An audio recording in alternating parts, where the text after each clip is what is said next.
The Sultanate of Sulu was a Muslim state that ruled the islands in the Sulu Archipelago, parts of Mindanao, certain portions of Palawan and northeastern Borneo. The Sultanate was founded on the 17th of November 1405. By a Johore-born explorer and religious scholar Sharif-ul Hashim.Paduka Mahasari. Maulana al-Sultan Sharif-ul Hashim became his full regnal name. Sharif-ul Hashim is his abbreviated name. He settled in Buansa, Sulu, after the marriage of Abu Bakr and a local Dalyang Paramisuli. He founded the Sultanate. The Sultanate gained its independence from the Bruneian Empire in 1578. At its peak, it stretched over the islands that bordered the western peninsula of Mindanao in the east to Palawan in the north. It also covers the area in northeastern side of Borneo, stretching from Marudu Bay to Tepenjurian, while another source stated the area stretching from Kamanis Bay, which also overlaps with the boundaries of the Bruneian Sultanate. Due to the arrival of Western powers such as the Spanish, British, Dutch, French, German and American, the Sultan thalassocracy and sovereignty was relinquished by 1915 through an agreement that was signed with the last colonialist, the United States.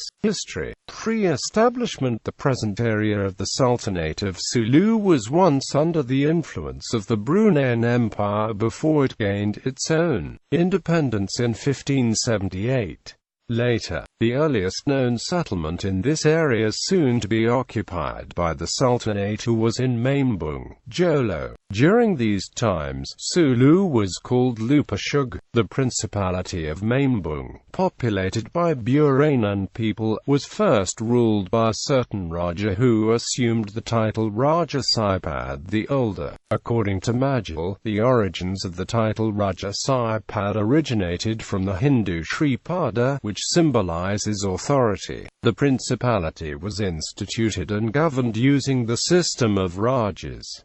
Saipad the Older was succeeded by Saipad the Younger. During the reign of Saipad the Younger, a mystic named Tuan Masha Ika arrived in Jolo in 1280 AD. Little is known to the origins and early biography of Tuan Masha Ika, except that he is a Muslim who came from foreign lands at the head of a fleet of Muslim traders, or he was issued from a stalk of bamboo and was considered a prophet, thus well respected by the people. Other reports, however, insisted that Tuan Masha Ika, together with his parents Jammayun Kalisa and Indra Shuga, were sent to Sulu by Alexander the Great. However, Salibi dismisses this claim by concluding that Jammayun Kalisa and Indra Shuga were mythical names. According to Tarsila, during the coming of Tuan Masha Ika, the people of Mambung worshipped tombs and stones of any kind. After he preached Islam in the area, he married Saipad the Younger's daughter Idda Indira Shuga and bore 3 children, Tuan Hakim, Tuan Pam and Aisha.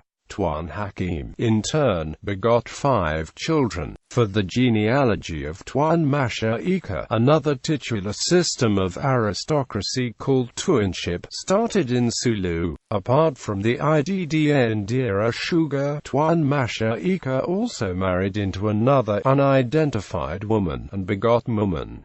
Tuan Masha Ika died in 710 AH and was buried in Buddato near Jolo, with an inscription of Tuan Makbalu. A descendant of Tuan Masha Ika named Tuan May also begot a son named Datu Tka. The descendants of Tuan May did not assume the title Tuan. Instead, they started to use Datu. It is the first time Datu was used as a political institution. During the coming of Tuan Masha Ika, the Taj Mahal people coming from Basilan and several places in Mindanao also arrived and settled in Buansa. After the Taj Mahal came the Baklai people, and believed to be originated from Sulawesi, and settled in Patikal. After these came the Bajau people from Johore. The Bajau were accidentally driven towards Sulu by a heavy monsoon, some of them to the shores of Brunei and others to Mindanao. The population of Buranan, Taj Mahal, and Baklai in Sulu created three parties with distinct system of government and subjects. In 1369, the Sulus attacked Majapahit and its province Poni, looting it of treasure and gold. A fleet from Majapahit succeeded in driving away the Sulus, but Poni was left weaker after the attack. By 1390 AD, Raja Bagwinder Ali, a prince of the Pagaruyung kingdom, arrived at Sulu and married into the local nobility. At least in 1417, according to Chinese annals, three kings ruled three civilized kingdoms in the island. Paduka Pahala ruled the eastern kingdom. He was the most powerful. The west kingdom was ruled by Matalakai, and the kingdom near the cave was Padukapachilapot. The Bajau settlers were distributed among the three kingdoms.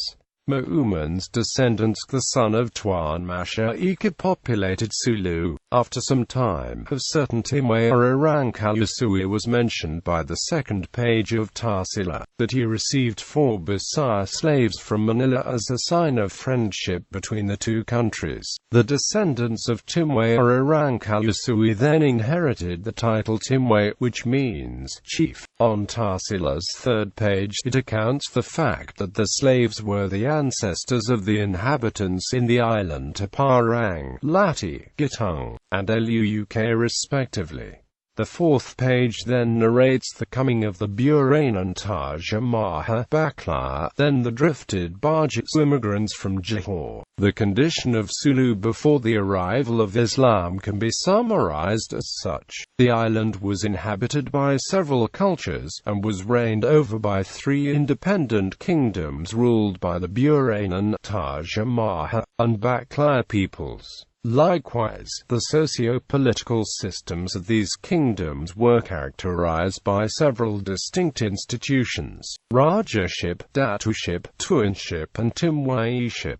The arrival of Tuan Masha Ika afterwards established a core Islamic community in the island. Islamization and establishment at the end of the 14th century. A notable Arab judge and religious scholar named Karim al-Makdum from Mecca arrived in the Malacca Sultanate. He preached Islam to the people, and thus many citizens, including the ruler of Malacca, converted to Islam. Chinese Muslims, Arabs, Persians, Malays, and Indian Muslims introduced Sulu and other Muslim sultanates to Islam. Chinese Muslim merchants participated in the local commerce, and the Sultanate had diplomatic relations with China during the time of the Ming dynasty, being involved in the tribute system. The Sulu leader Paduka Pahala and his sons moved to China, where he died, and Chinese Muslims brought up his sons in Dezhou, where the descendants live and have the surname Zanunwan. In 1380 AD, Karim al-Makdum arrived in Simunal Island from Malacca, again with Arab traders.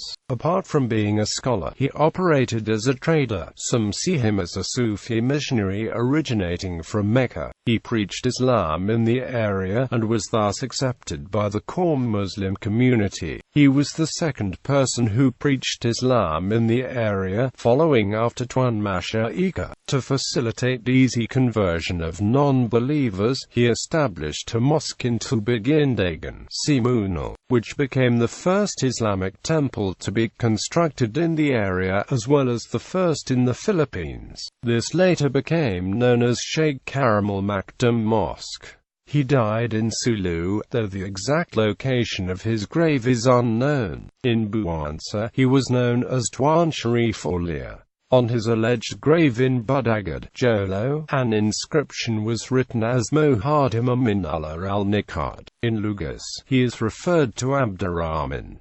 In Cebu too, he is known to as his name. The difference of beliefs on his grave locations came about due to the fact that Karim al-Maktoum traveled to several islands in Sulu Sea to preach Islam. In many places in the archipelago, he was beloved. It is said that the people of Tarpul built a mosque honoring him and that they claim descent from Karim al-Maktoum. Thus, the success of Karim al-Maktoum of spreading Islam in Sulu threw a new light in Islamic history in the Philippines. The customs, beliefs and political laws of the people changed and customized to adopt the Islamic tradition. Maritime power. The Sultanate of Sulu became notorious for its so-called Moro raids, or acts of piracy directed towards Spanish settlements in the Visayan areas with the aim of capturing slaves and other goods from these coastal towns. The Taoshuk pirates used boats known as proas which varied in design and were much lighter than the Spanish galleons and could easily outsail these ships. They often carried large swivel guns, a lantaka, and also carried a crew of pirates from different ethnic groups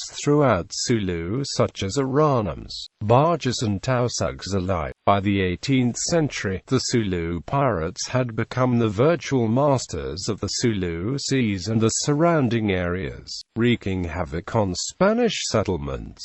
This prompted the Spaniards to build a number of fortifications across the Visayan islands of Cebu and Bohol. Churches were built on higher ground and watchtowers were built along coastlines to warn of impending raids. The maritime supremacy of Sulu wasn't directly controlled by the Sultan. Independent datas and warlords waged their own wars against the Spaniards, and even with the capture of Jolo on numerous occasions by the Spaniards, other settlements like Mambung, Banging Ui and Tawi-Tawi were used as assembly areas and hideouts for pirates. The Sultanate's control over the Sulu seas was at its height around the late 17th to early 18th centuries, where Moro raids became very common for the Visayans and Spaniards. In Sulu and in the Mindanao interior, the slave trade flourished, and majority of these slaves that were being imported and exported were of Bisaya ethnicity. The term Bisaya eventually became synonymous to slave in these areas. Its maritime supremacy over the Spaniards. At the time, the Spaniards acquired steam-powered ships that began to curb Muslim piracy in the region. The Moro piratical raids began to decrease in number until Governor Narciso Claveria launched the Balangwingwi expedition to crush the pirate settlements there, effectively ending the Moro pirate raids. By the last quarter of the 19th century, Moro pirates had virtually disappeared and the maritime influence of the Sultanate became dependent on the Chinese junk trade. Spanish and British annexations. In the 18th century, Sulu's dominion covered most of northeastern part of Borneo. However, areas like Tempas Kanabai had never really shown much allegiance to its earlier ruler, Brunei. Subsequently, similar treatment was given to Sulu. Dalrymple, who made a treaty of allegiance in 1761 with Sulu, had to make a similar agreement with the rulers of Tempas Kanabai on the North Borneo coast in 1762. Sultanate of Sulu totally gave up its rule over Palawan to Spain in 1705 and Basilan to Spain in 1762.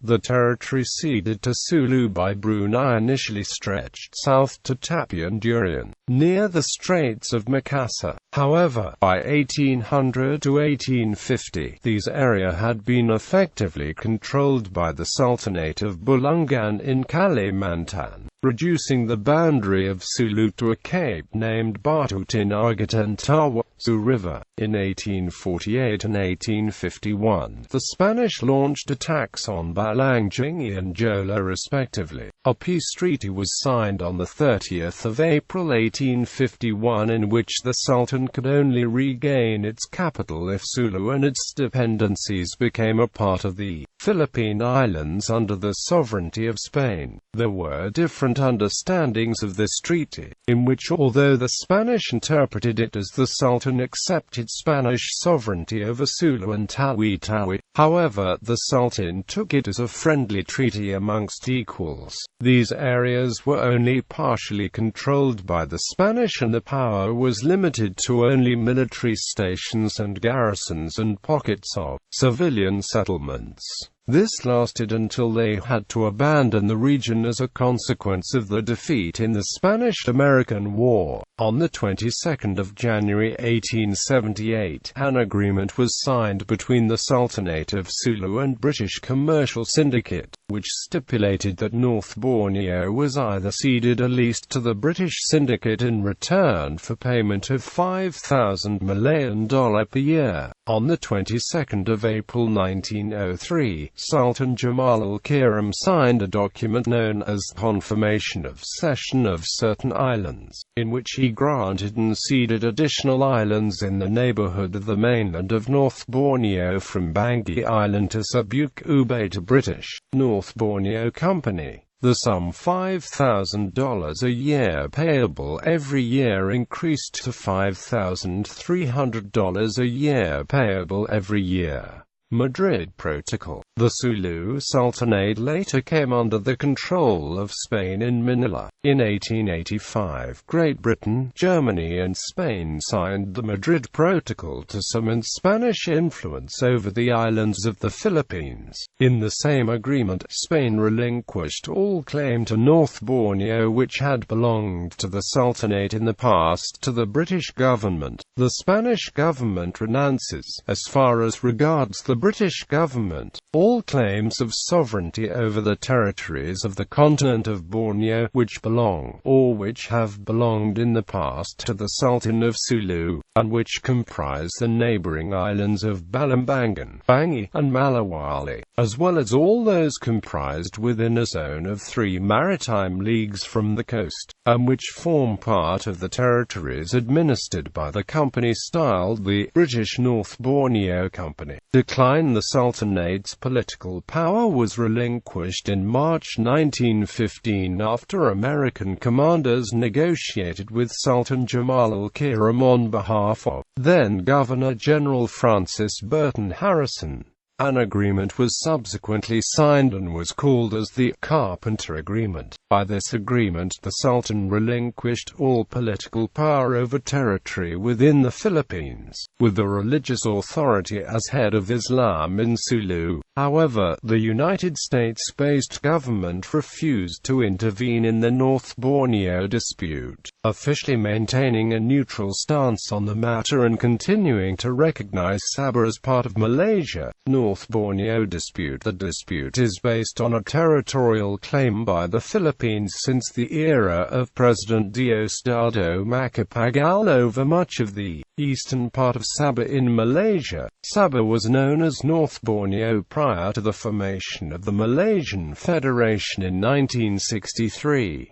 The Philippines, via the heritage of the Sultanate of Sulu, claims Sabah on the basis that Sabah was only leased to the British North Borneo Company with the Sultanate's sovereignty never being relinquished. The dispute stems from the difference in the interpretation used on an agreement signed between Sultanate of Sulu and the British Commercial Syndicate in 1878, which stipulated that North Borneo was either ceded or leased to the British Chartered Company in return for payment of $5,000 per year. Malaysia views the dispute as a non-issue, as it not only considers the agreement in 1878 as one of cession, but it also deems that the residents had exercised their act of self-determination when they joined to form the Malaysian Federation in 1963.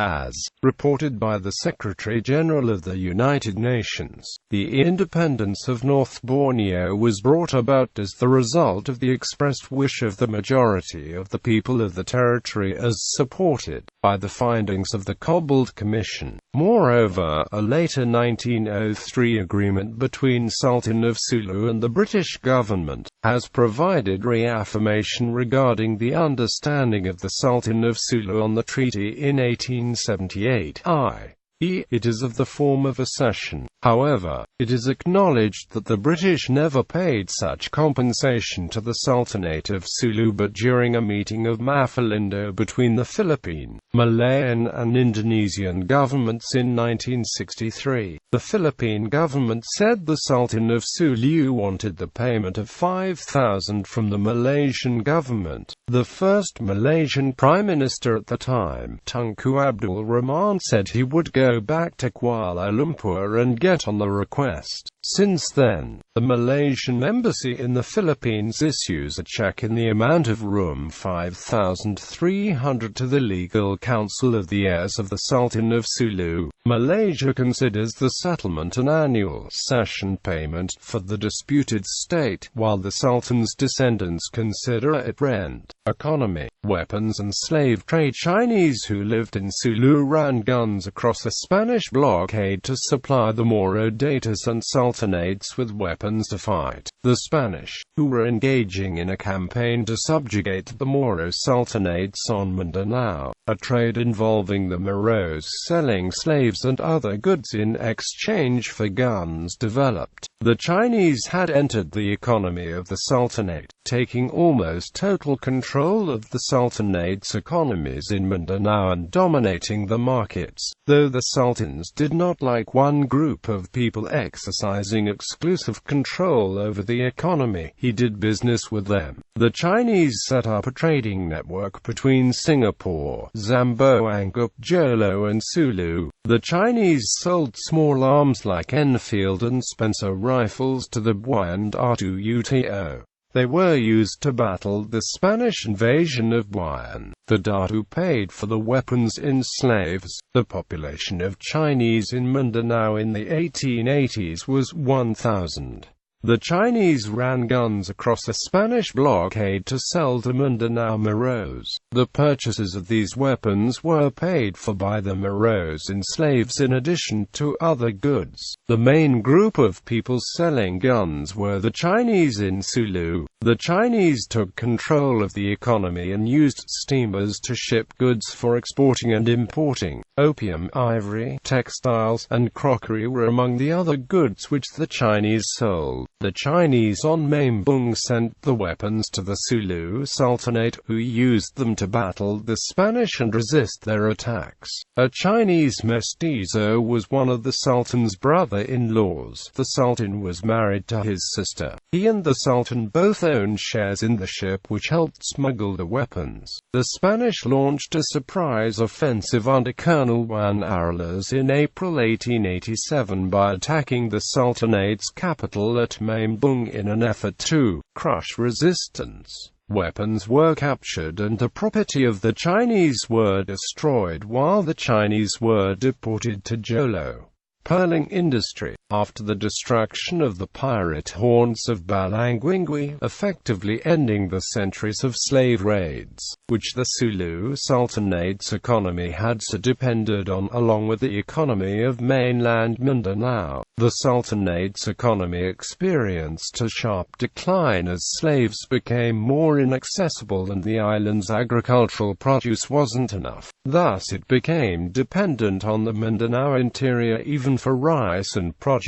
The Spaniards thought they had dealt the death blow for the Sultanate when they captured Jolo in 1876. Rather, the Sultanate's capital and economic and trading hub was moved to Mambung on the other side of the island. Up until the American occupation, this was the residence and economic center of Sulu. This is where the Sultan Jamal al-Kiram II and his advisor Haji Butu began the Sulu pearling industry. To increase increase the Sultan's wealth. They organized the Sulu pearling fleet. The Sultan's pearling fleet was active way into the early 20th century, when in 1910, the Sultan reportedly sold a single giant pearl in London for $100,000.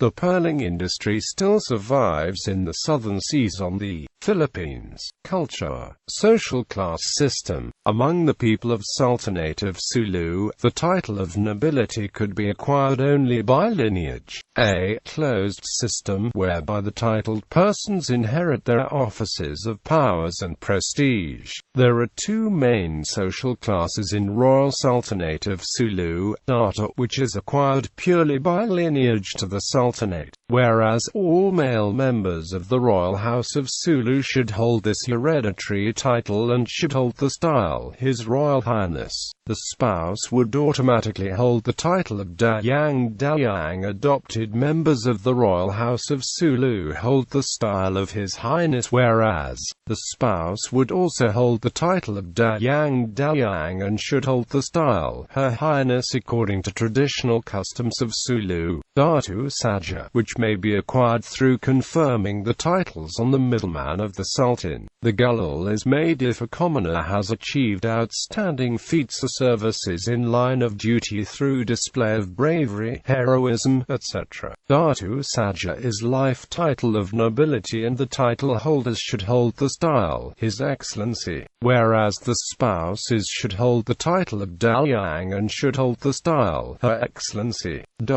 The commoners are Mahalika of those who do not trace the descent from royalty. The Wakil Sultans, Panglimas, Parkases and Laksamans, who are commoners, hold responsible positions involving administrative matters. Wakil Sultanan, region representative outside Royal Sulu Sultanate. Panglima, region representative inside Royal Sulu Sultanate. Parkasa, aide-de-camp of region representative inside Royal Sulu Sultanate. Laskaman, sub-region representative inside Royal Sulu Sultanate. The males who hold offices above shall be addressed by the title of nobility Tuan, followed by the rank of the office they hold, their given name, surname and region. The females who hold offices above shall be addressed by the title of nobility City, followed by the rank of the office they hold, their given name, surname and region. Visual arts. The Sultanate of Sulu, along with the rest of Mindanao, has a long tradition of decorative arts known as ukir or ukul. Ukul being the Tausug word for wood carving or engraving. The Tausugs and Maranaos people have been carving and decorating the boats, houses and even grave markers with these ukul carvings. Aside from wood carving, ukul motifs have been found on various clothing in the Sulu Archipelago. Ukul motifs tend to emphasize geometric patterns and a flowing design, with floral and leaf patterns as well as folk elements. The Tausugs also decorated the weapons with these motifs. Various crescent barong blades have finely decorated handles as well as blades covered in floral patterns, and the light bronze lantaka also bears some ukul patterns. Pretenders. Although the Sultanate is no longer officially recognized by any reigning state as a sovereign state, some individuals have tried to claim the title of Sultan of Sulu and or Sultan of North Borneo, often using their own documentation to support their claims.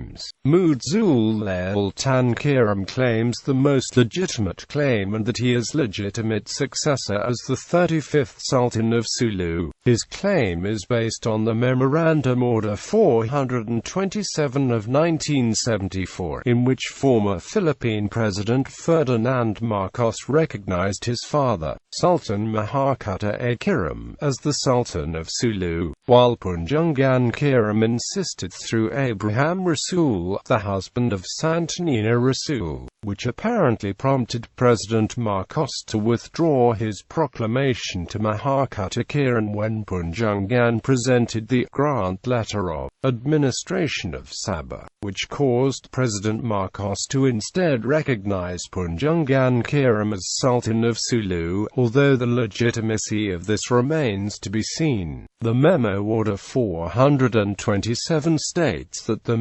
Sultan Kiram's father Mahakota Kiram is officially the recognized Sultan of Sulu. Sultan Kiram's grandfather is Sultan Ismail Kiram. His great-grandfather was Sultan Muwallil Wasat II and his great-grand-uncle was Sultan Jamalul Kiram I. Furthermore, Sultan Kiram was the last official recognized Raja Muda of Sulu recognized by the Philippine government and has received many foreign recognition for his claims such as the International Commission on Orders of Chivalry. He is a nephew of Jamalul Kiram III. Other claimants are Datu Muhammad Akch and Datu Ali Muhammad, a Malaysian businessman, who proclaimed himself as the 33rd Sultan of Sulu in 2011.